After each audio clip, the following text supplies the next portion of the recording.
Hello दोस्तों, मैं रुस्तम अली। दोस्तों, बहुत ऐसे देश के लोग हैं जो ये बोल रहे हैं कि अगर मोदी जी नहीं होते तो देश और कचड़ा हो जाता। आप लोग जिस एरिया में रहते हैं, जिस जगह पर रहते हैं, उसके चारों तरफ नज़र दौड़ा करके देखें, क्या ये देश पहले से स्वच्छ हुआ है? एक स्वच्छ भारत मिशन अभियान तो चला, अगर उसी स्वच्छ भारत मिशन अभियान में वो भी ख़त्म हो गया। गंगा माँ का सफाई करना था, वो भी लोगों को भोर पड़ गया। इस देश में 100 स्मार्ट सिटी बनना था, वो भी लोगों को भोर पड़ गया। हर एक आदमी के खाते में 15-15 लाख रुपया आने वाला था इस देश में, वो भी लोगों को भोर पड़ गया। इस देश में रहने वाले भुलक्कड़ बहुत ज़्यादा है, क्योंकि इस देश में भुलक्कड़ इसलिए ज़्यादा है कि नेता लोग कुछ भी बोल करके चले जाते हैं और इस देश के लोग कुछ ही टाइम तक उसको याद रखते हैं, उसके बाद भूल जाते हैं। ऐसे ही देश में अगर चलता रहा ना, तो कोई भी नेता लोग आएगा, देश में ऐसे ही क्रिया करेगा और अपना झोला उठाकर चल देगा।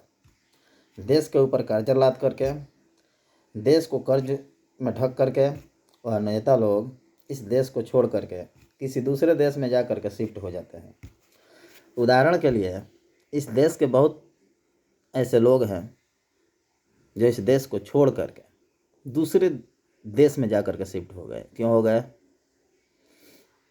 मैं पूछना चाहता हूँ, जिस व्यक्ति को इस देश में डर लगता है, वह व्यक्ति इस देश में क्या कर रहा है? जिसको भी डर लगता है इस देश से, वह व्यक्ति यह देश छोड़ करके तुरंत दूसरे देश में जा करके शिफ्ट हो जाए। जानते हैं क्यों? एक दिन का बात है कि स्त्री बोल रही थी, इसी मोबाइल में मैंने एक वीडियो देखा कि मुस्लिमों से डर लग रहा है इस देश में। क्यों लग रहा है? 20% वालों से डर लग रहा है। जानते हैं किसको लग रहा है? 80% वालों को लग रहा है। क्यों लग रहा है? ये मूर्ख लोग आए कहाँ से इस देश में जिसको डर लगने लगा मुस्लिमों से? बोल रही थी कि मुस्लिमों का जहाँ पे ज़्यादा आबादी होता है, वहाँ पे वो लोग अपना तानाशाही दिखाते हैं। मैं भी जिस एरिया में रहता हूँ, यहाँ पे बहुत सारे मुस्लिम हैं, मगर आज तक तो यहाँ पे कोई तानाशाही नहीं हुआ। यहाँ पे हिंदू मुस्लिम सब रहते हैं, तब तानाशाही नहीं हुआ। ये कैसी कैसी स्त्रियाँ है इस देश में जिसको अब डर लगने लगा है? इस देश में कर क्या रही हो?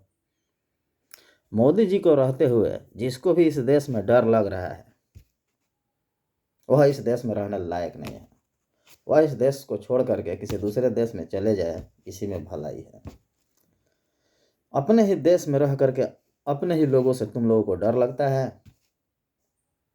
तुम लोग इस देश में रहने लायक नहीं हो।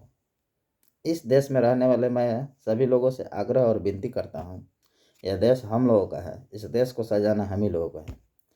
तो फिर इस देश में डर क्यों लग रहा है? आप लोग जो मंत्री जी बनाए हैं, उनको रहते हुए आप लोगों को डर लग रहा है? ये तो बहुत सोचने वाला बात है भाइयों। अपने दिल और दिमाग से डर निकालिए और देश के प्रति जागरूक बनिए। अगर देश के प्रति जागरूक आप लोग नहीं बन रहे हैं, तो जो देश के खातिर आवाज़ उठा रहा है उसका साथ दीजिए आप लोग।